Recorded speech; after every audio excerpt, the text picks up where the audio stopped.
Welcome to Professor Game Podcast, where we interview successful practitioners of games, gamification, and game thinking who brings the best of their experiences to get ideas, insights, and inspiration that help us in the process of getting the students to learn what we teach.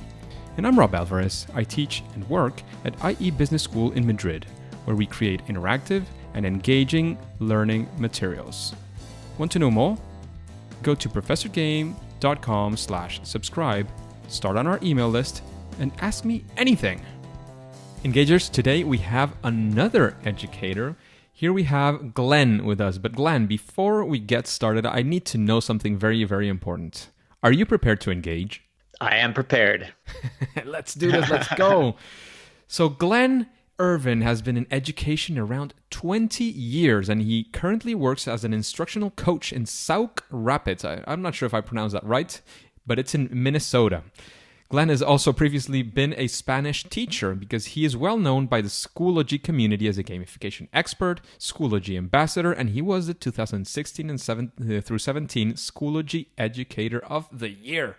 He is an avid gamer. He has a passion for gamification, playful learning, and game-based learning. So that's very, very exciting because he also, as a teacher, has had his classroom a gamified, quest-based mastery learning environment where the students were given the time and opportunity to, of course, what we all want, for the students to succeed. So Glen, welcome to today's episode. Thank you so much for having me, man. It's awesome. It's always crazy great to have also other fellow podcasters, and you didn't mention that. I haven't seen that in too many places, but I know you have a podcast as well, and it's called On Education. Is that right? That is correct. Yep. And we're gonna get up to a year right now here in March. Wow. It will be our 1 year anniversary. Yes. And that's a very exciting time. Yeah, thank you. Certainly. So Glen, we would like to get to know you a little bit better. So can you tell us, what does a regular day with Glen look like? Now that I'm an instructional coach, it's actually really different than it was as far as teaching. And I would say different because in a teaching schedule, it was very, everything was dictated to me. So we had a bell schedule. You knew exactly what you were going to be doing each day. You were structuring your classes, preparing things for your classes, grading, etc. And it felt really structured to me. And now that I'm an instructional coach, I have more freedom to work on a variety of things, but I also have that constant, what I call the constant disruption of when things go wrong. I'm out there because I do tech integration also. So we're out solving problems, whether they actually be tech issues themselves or they actually be teachers that need help implementing a lesson, and sometimes on the fly. So it might be like, hey, I need you today. So I might have to just get out of my office and then go into a classroom and help students and teachers with whatever it might be, whether it be some software, an app, or something else that they need help with. So that part of the job is interesting because I've never had anything like that where you were constantly interrupted, as far as the flow. And I also never had this much freedom, which is also really awesome. I really am enjoying it. It's now been a little bit over a year that I've been at Sauk Rapids. So it's pretty exciting. Fantastic. That's very, very exciting. So I'm guessing that you're also putting that little vein of gamification into some of the teachers you work with, right? Absolutely. That was my first thing to get the word out that I would be willing to help with gamification and game-based learning. I also love Minecraft.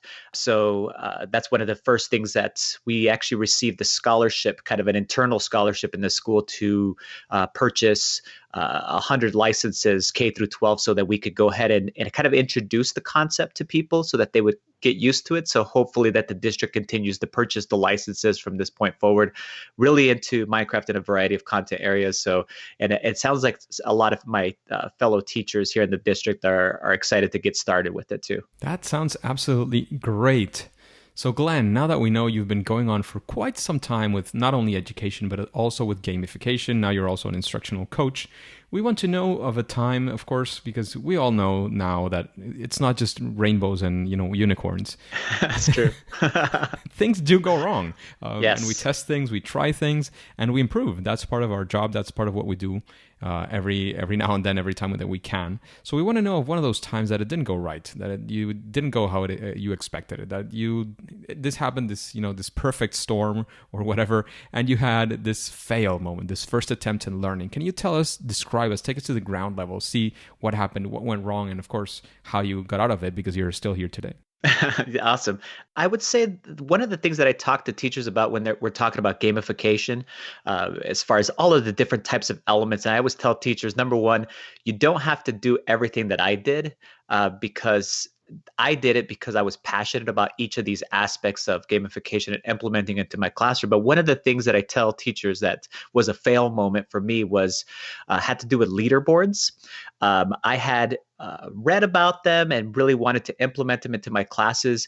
And I did do that. So I had these leaderboards that were both individual leaderboards and then kind of team guild leaderboards that accounted for XP, which was their points that they had been earning in class. And I found that it was actually working against the engagement of some of my students. Some of my students that would get far enough behind would see themselves on the leaderboard at the bottom of the leaderboard and actually would have the exact opposite purpose that I wanted the leaderboard to be something so that they would be engaged with it and excited and want to go ahead and climb to the top of the leaderboard. And instead, it made them disinterested and wanting to just quit, which would be associated with a bad game. If you feel like you're never going to be able to climb out of the hole of a game, you just set it down and say, I'm not going to play that because I don't like it. And so my class became unplayable for some of my students. And so I had to adjust that. And during one of the middle of one of my years, I actually scrapped the individual leaderboard and then did some things with the guilds, the teams themselves, so that they could see themselves within a team, and then being able to use that same concept, but use it as a motivator instead of something that would be, the exact opposite, which would be a detractor from even wanting to participate, which I didn't know that would happen. And I tell teachers, I'm like, I'm not saying that this is going to happen to you, but it did definitely happen to me. And maybe there was ways to be able to, prevent that from happening in a different way. But for sure, individual leaderboards, I found that it didn't work for me. Yeah, when people talk about bad gamification, it's typical to hear about points, badges, and leaderboards, which are not bad every single time. Yes. And I mean, as far as badges, you're exactly right, too, on that aspect, that I was lucky enough to have been coached by some awesome gamification experts that told me about proper ways to use badges, basically as achievements, to be able to show that you've actually attained more of micro-credentialing, where you show that I actually have a specific skill and I just demonstrated it. So now I've achieved this specific badge. So it's more, I would say, towards the achievement or micro-credentialing versus just giving out stickers, the stickerification of education, that type of stuff where it doesn't work well at all. Yeah, and they have to be meaningful. That's what I always say when mentioning these things, especially because they have to be meaningful. And with leaderboards, again, I've seen leaderboards being applied usefully, but I'm not sure if I've seen them outside of like sales teams be applied individually with success. So yes, leaderboards, there's ways to apply them, and it's natural that we try them and see them. We've seen, the whole, any game that is like online and those kinds of things, you have a leaderboard. There's many different ways in which they show them. But of course, once they get there and they see a certain thing and they're within the classroom, they can see each other's faces and they say, I'm not ever going to catch John, who is at the top. They feel discouraged. Yeah, absolutely. Yes, that's exactly what was occurring too. And it was a good lesson learned too, that not everything that I heard that was out there is really going to be applicable to my classroom. Absolutely. And it's a great lesson learned, Glenn. Now let's move on to something a lot more cheerful. And it's of one of those times when you set out to do something. You had this big challenge in the classroom that you had, or for a full year, or for a specific lesson, for a specific class, whatever you want to talk about. You had this very big challenge, and you solved it using game-based learning, playful education, gamification, whatever it is that you used as a tool to solve that engagement problem or that problem that you had. Can you guide us through that story, Glenn? Sure. So I would say that my biggest success that I ever had in my classrooms was actually a humongous risk that I took, I think, because I didn't know if it was going to work. So those are the scariest moments when you're like, and it was not a one-time thing. It was going to be something that I was going to try for a whole 9-week period, so a quarter in our system here in Minnesota. So it was a whole grading period, and it was a upper level Spanish class. And I really wanted them to wanted all of us to pull away from textbook curriculum, from vocab lists and dictated grammar stuff, and really try to immerse them completely in an environment where they would be not only asked but compelled to go ahead and speak in the Spanish language, and they would have a desire to want to go ahead and want to learn more and more. And so I felt like, okay, if I create a game-based learning environment all within Minecraft, and I have my students basically in a 9-week period, we all live in this world. And I called it El Mundo de Leyendas, which is like the world of legends. And each week was a specific, had specific quests that the students had to participate in. And if you can imagine this, people are like, how did you do this as far as technically? Well, we didn't have high tech very much. We had a computer lab, and I had my 20-some students all in the computer lab. And the rule was, as soon as you stepped into the computer lab classroom, which I checked out the whole entire 9 weeks, which was very popular in my school. But anyway, we would go in there, and we would all basically, the biggest thing was I told them all, we had to role play. As soon as we are in here, we're no longer, Glen Irvin, and you're no longer you, but we're these other people, and we're going to immerse ourselves in this environment, and also make sure that we're going to hold ourselves accountable to only speak in the Spanish language. So each week was a set of quests within the game. So it was totally game-based learning. We're doing these adventures inside of the game, and I set up a bunch of kind of adventure/quests inside the game, where it's challenging the students to have to work together to solve problems, and the problems and everything was based again in the Spanish language. There was characters, NPCs inside of the game that would set up some of the quests. So it was kind of felt like totally role-playing Final Fantasy or Skyrim or those kinds of things. That's kind of what I was kind of going for, is you'd come to a person and they would give you a problem that they would have. The students would discuss the problem as a classmates in a class or as a guild, as a group, and then try to come up with some solutions. And sometimes the things were, I need you to gather something for me, etc., and whatever might be. And there would be a challenge to be able to get that specific item. Or sometimes it would be like in real video games where you'd have to go defeat the chupacabra or something else like that, where you'd have to work together to be able to do something. And so the 9 weeks flew by, and we, as a way to keep track of what we were actually learning, we had to fill out these reflections at the end of each day, which were actually the homework assignments. So they were done outside of class. And then in class, we just spoke Spanish, and we accumulated basically I don't want to call it a dictionary because that's too ugly of a term. It was more of an accumulation of like terms that we needed to know to be able to communicate with each other. So students didn't go like, I'm going to learn the future tense and I'm going to keep using the future tense just for this week. That's kind of a dictated curriculum where you're like, the next 2 weeks, we're going to learn the future and the conditional. That's all we're going to speak. It's like, that's not real in real life. More in real life is I need to be able to ask my partners, these specific set of questions and know like a variety of answers to be able to respond to them. So we were building the curriculum as we went along, which if you went to Venezuela or you went to Spain or Mexico, wherever you went to, you would find the things that you needed to know at the moment. And then you learn those things and you would keep accumulating knowledge that way. It would be more natural, basically. I wanted it to be more of a natural learning process. And in the end, my students, I assessed them with tests that I had used previously, which is crazy. So I didn't teach specific curriculum, but I assessed with some speaking assessments, some other types of assessments, including writing, and then some reading also. And they scored crazy awesome. They were way above my previous classes that I had ever taught, and I attributed the whole entire thing to them being excited about coming into class each day, and then also knowing that it was going to be an adventure versus it being kind of another typical day in class. And at the end of the 9 weeks, their feedback was also amazing, and they gave me feedback along the way each week too about the game, like things that they found.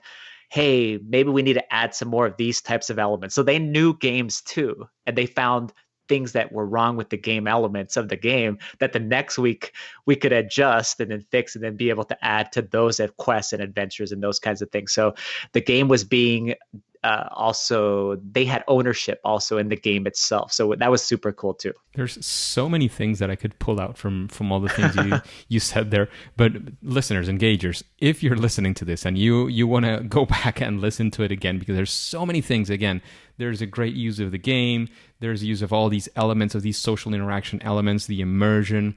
There's so many things within this story that I would actually recommend you to go back. I think it's like 8 minutes or something, and listen to the story again. Just try to pull down and write down all the elements that you find, and we can have a chat about it for sure. You can just shoot me an email and we'll talk about it for sure. So yes. Glenn, is there any, like, if I told you there's one thing that you would like to bring up as a major learning that you had from that experience, what would you say that learning is? The biggest learning thing is that I planned everything ahead for the whole 9 weeks. And that was actually a mistake. I should have had just because I stressed myself out basically too much about it. I needed to just have a framework of where we were headed and what were my objectives. Because actually all my quests were hidden elements of what I wanted them to learn as far as the Spanish language. So I didn't just set up the things just randomly. I wanted them to be able to do specific types of things in the language. So speak in the past tense, be able to ask a variety of these certain types of questions. And so I just needed a framework and kind of a guide of how we were going to be headed. And then I should have right away known that I needed to include my students in the way that the game was going to head. Because when students have ownership in that, then they're like, okay, this is the end of this week, but here's some feedback about kind of what more things we would like to see next week, these types of things. And you can then adjust over the weekend, boom, boom, put that together, and then have that next week ready to go. And the other thing that it also reminded me of is that each class is unique. When I tried this again the following year, I made sure that I let that specific group of students, their chemistry, their ideas, bring out those things in the game. So the game wasn't always just set and created. It was kind of being driven by those students' voice. That's so important. And I didn't realize that at that moment, how important that was going to be. But as I went on, I was like, oh, this is the really important aspect of all of this, is that they get to participate and reflect in the building of this adventure. It is, and it's very, very important whenever it is that it's possible for you to incorporate such a feedback, and it's phenomenal. And Glenn, now that we're talking about this, and this is a question we always make because we're curious about how do you do these things, and especially now that you're an instructional coach. Imagine that tomorrow you're going to either be, again, a teacher of a new class that you're going to teach, or that somebody comes up and says, look, I want to do this thing for gamification in my class, or this game-based learning. What are the steps? What's the process, if there's such a process that you would follow? What are the things that you would do to help this person, or even for yourself, or a new curriculum that you're building? How would you build this whole thing from the ground up?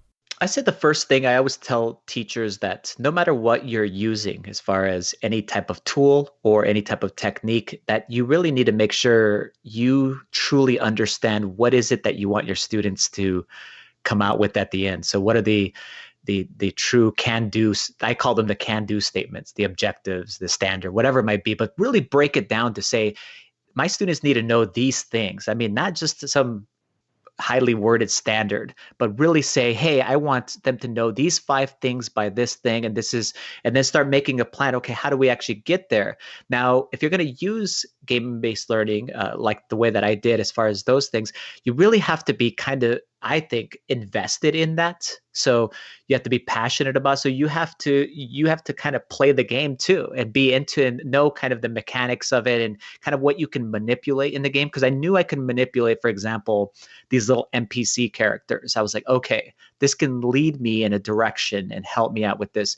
And I knew the mechanics, some other game type of mechanics where I could set up quests and tasks that would be that would have to involve problem solving. So whatever you decide to go ahead and use, you want it to be kind of this.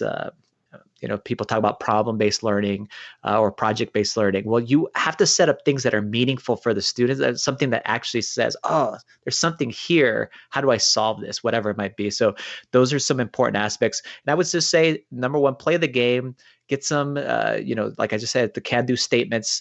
And I would say then talk to your students about what are they into also, because if you're the only one really into this, that's not a good thing. So you have to really know like where are they coming from and what are their passions. Tap into those specific things and then base whatever you create on what it feels like they're into that year. Because each year, each set of new students, all of our teachers know this, they come in with a completely new set of things. They're similar in a way, but they have these new patches, new things come up, new things that they're really into. And then even within the groups themselves, they have individual things that they're super into. Try to find ways to incorporate those aspects into the game. And I would say I did this in a summer before, and I started laying all this out. And I wasn't alone either. And that's the other thing you have to realize in this community, social media communities that exist now. You can go onto Twitter, and you should, and find yourself like the Games for Ed hashtag or the Minecraft EDU hashtag, and reach out to people that are on there on a consistent basis. And reach out for their expertise. And man, I found so many people were willing to go through my stuff and go, hey, Glenn, I wouldn't do these things, or I would use this instead of this thing. Oh, it was so awesome. And they were right. I mean, they really gave me some great feedback, and it gave me the ability to go in there with confidence to be able to go ahead and implement these lessons. That's phenomenal. Thank you very much for letting us into all those sort of, secrets of the trade in a way of how you do your classes. Yeah, no problem. Yeah, the biggest thing is that, and as far as that social media component, is that everybody's so willing to go ahead and share those trade secrets and say, hey, here's something that I did. You might want to try this, or here's a research article about this specific topic. Read that and then see what you can incorporate out of that into your classes. Absolutely, absolutely. Just a quick break before we continue. Are you enjoying this podcast? If you're listening through a podcasting app, please subscribe and rate us on the app. This will be of great help to reach more engagers so we can change the world together through gamification. So Glenn, we always go into the second part with like a sort of a different vibe, because we were very much into stories, knowing how your day was, and now we want to know perhaps the things that are a bit more specific in a sense. And the first one is we've been talking about your process, but is there something that you would say, well, you're going to go into a gamification, a game-based learning project? Would you say that there is something that you could call a best practice, or something that if you think about this thing, it would be always benefiting these types of projects? Yeah, so I would say the most important part of entering any of these or using any of these aspects of gamification or game-based learning is that you become knowledgeable in them, and that you get other people's examples and have them sitting in front of you and know how they work for other people. Not that you're going to copy them. You could use some of the things that worked for them, but you want to understand it completely of how it worked for them, whether you're reading a book or you're reading some articles, or you're asking them direct questions. For example, like I said, on social media, whatever it might be, that you say, okay, here's what I'm getting out of this, and really have a clear idea about what are the elements that you're going to use, and then being able to put those then together, and then really kind of think through how is this going to work for the whole year? So when I talk to other teachers about this, I tell them, if you're going to use gamification elements in your classroom, make sure that you can do this for the whole entire year. Like you can, or for the entire period that you're planning on doing it, for the 9 weeks or whatever it might be, that it won't become such a burden on you that you can't actually make it work. You can't keep up we talk about formative feedback. You can't keep up the feedback. And if you can't keep up that feedback loop and keep the students engaged in the game, they will forget about the game, and it will become something kind of like annoying on the side, instead of it's something where it's the center of all the engagement, of all the passion of your students. You're like, we're really into this. So making sure that you can, whatever you do implement, that you can go ahead and handle it yourself. So don't bite off more than you can chew, that kind of adage. I would say that was the biggest thing for me too, because I tried to do everything all at once, and I definitely felt overwhelmed at moments.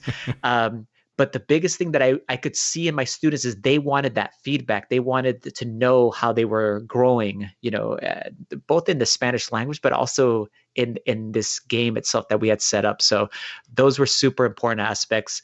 And I think that that's the kind of the biggest turnoff for teachers sometimes, is that they bite off more than they can chew, and then they become overwhelmed. The game becomes stale in their classroom, and then it dies. The game and then they're like, well, gamification or game-based learning, it didn't work.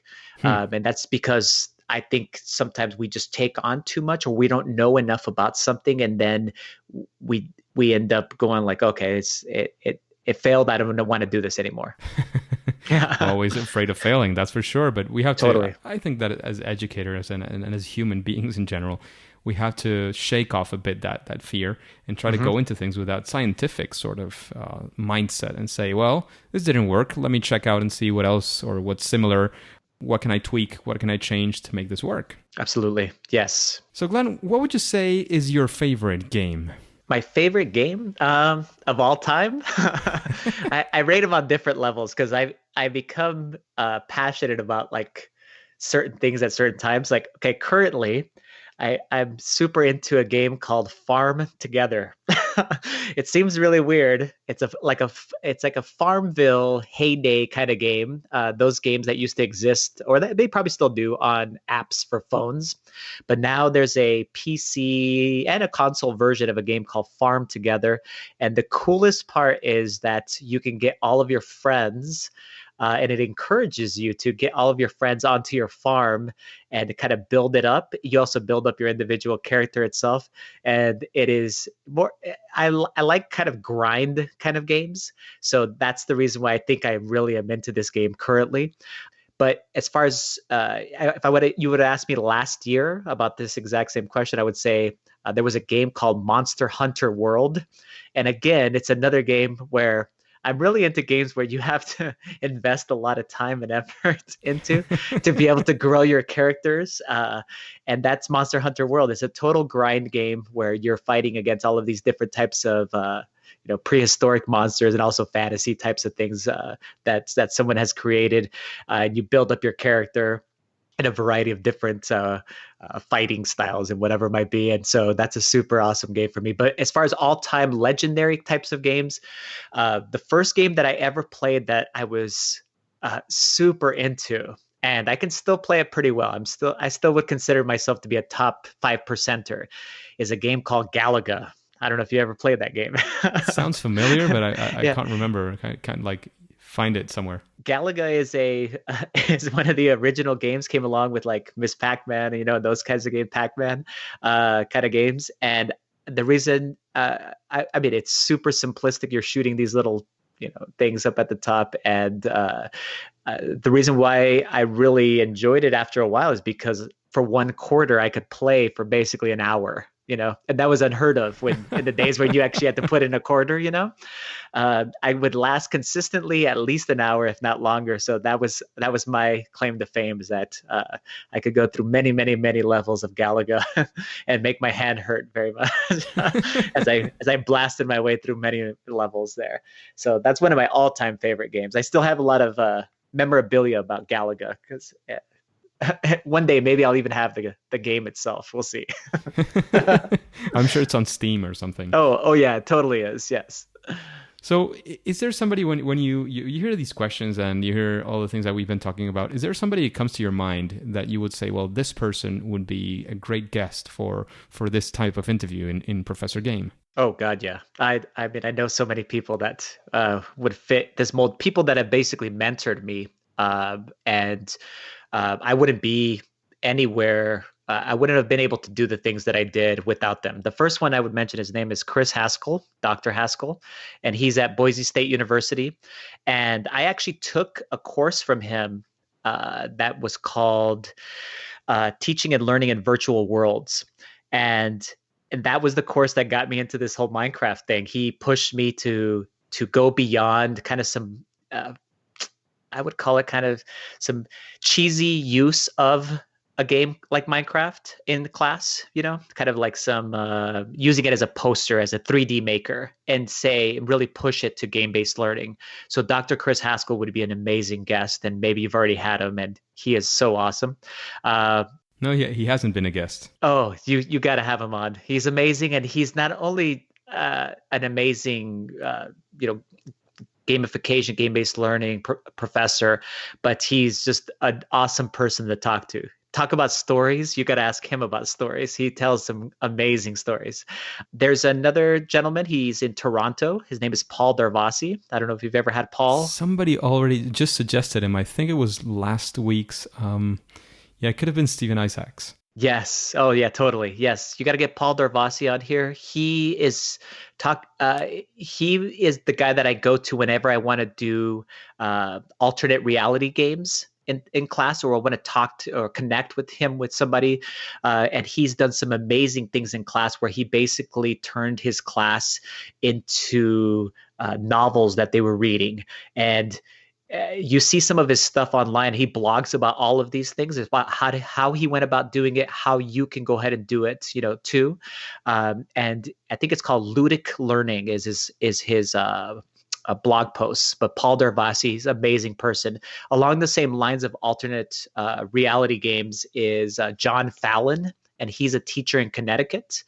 And he is also an amazing, he's done game-based learning, some alternate reality games with his students. And again, and even Paul and him have combined to have these crazy games that are going on. One based in Toronto, one in Connecticut, where they're competing against each other and kind of mysteriously connected to these two classrooms in this alternate reality world. So you'll have to. He also blogs. John Fallon does, and has a great following and amazing detailed articles about how he went about doing the things that he's doing as far as in his classrooms. So those are three that I would say. That sounds fantastic. For sure. Yes, that you would for sure want to have on, and they're all amazing people and have great stories. And in that same sense, you have mentioned that some of them have also blogs, and you mentioned books as well. If you had to recommend one book to our listeners, to the engagers, what book would you recommend and why? Oh, God. That's a hard question. I would say if you don't know much about gamification, you just jumped onto this podcast and you're like, oh, okay, this sounds interesting. I really want to know kind of some basics, just kind of get into some things. I would pick up the Teach Like a Pirate or series. I think that's what it's called. And he goes through and explains kind of some simple gamification methods that have worked at kind of an elementary school, but I think they could work on a variety of different things. And the book itself is super easy to read, very well done. The other book that I would highly recommend reading is by Matt Farber, and I think it's just called Gamify Your Classroom. And yes, I think that's what it's called. And the reason why I really like that book, and I hand it to teachers all the time, is because you can just open it up to any of the chapters. Like go right to the middle of the book and find a technique that's working for a specific teacher, and then also the resources that go along with that specific type of technique, whether it was game-based learning or gamification, alternate reality games, you name it, you'll find it inside of this book. And he does a really good job of kind of big span of scope of all kinds of different type of methods, and then also providing the resources for a teacher to be able to kind of delve further into those things. That's fantastic. I'm sure that's a great book. Matt was actually one of the ones that mentioned you in previous episodes, and that's how we got in contact. But his book is definitely on my list. I've heard it several times recommended by different people, so it has to be a great book as well, I'm sure. Yes, and talking about Matt, of course, that's great that you already interviewed him, because he's a fantastic guest also too. Yes, he's an amazing person, also a big mentor of mine, and just anything that he writes, I read it, whether it's his blog post articles or his books, because he's just an amazing resource of knowledge. Absolutely. But now, Glenn, I would like to know, what is your superpower, your sweet spot when designing these types of things? When you're helping a professor and you find a case, you say, this is exactly the thing that I specialize in, the best thing that I do. What would that kind of thing be? For myself, I guess my biggest, I would say my superpower is I can really look into students' eyes, and not even just my students, but now that I teach adults, and look into their eyes and then be able to tell whether or not they're into whatever you're doing. And that's a super important thing I think a lot of teachers miss out on, is really looking at your audience and being able to tell whether or not they are really engaged in what you're doing and how you're presenting it, and then making adjustments from that point, so not just grinding through things and just going like, well, we're going to do it no matter what, but really looking into them and then being able to adjust to those things too. So I guess that would be my big superpower is that I look at my students and I go, okay, I can tell most of you are not into what's happening here. I need to make an adjustment, because what we're doing here as far as teaching and learning and all this stuff is so important. I want to make sure that you get it, that you're really into it, passionate. So, we need to make a U-turn of whatever it might be, or at that moment, we need to kind of take a little bit of a break and then come back to it, because we need to restart, as far as getting back into whatever the materials are. So I think that that's such an important skill of teaching. And if I was going to teach new teachers, coming into the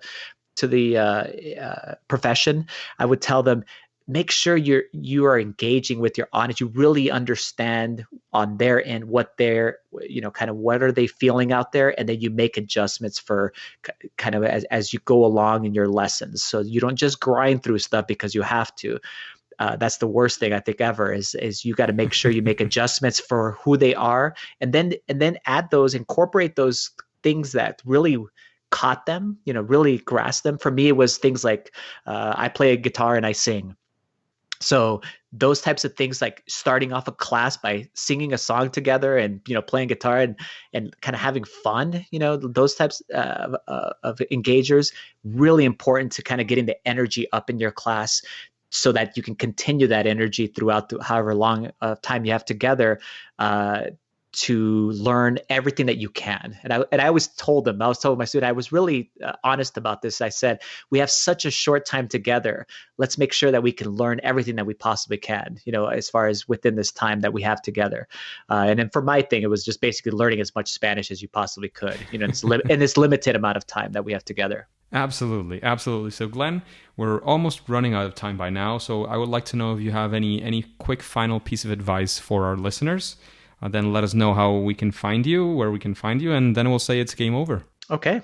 So I would say biggest piece of advice is to, just like I said earlier, to understand and know that you're not alone out there. And on that note, if you follow me at Irv Spanish, IRV Spanish on Twitter, and you want to grow your professional learning network, just let me know. I will connect you with a whole bunch of other people on Twitter in a variety of grade levels and content areas that are all passionate about basically connecting educators to whatever they are passionate about. So if it is gamification or game-based learning, man, there's a whole network out there of people that are not only just a connection, someone you follow on Twitter. Yeah. It's someone that you can eventually, when you meet these people that I've just talked about in real life, they are your friends. They will help you with whatever they can because they are super passionate about education and learning itself and our students.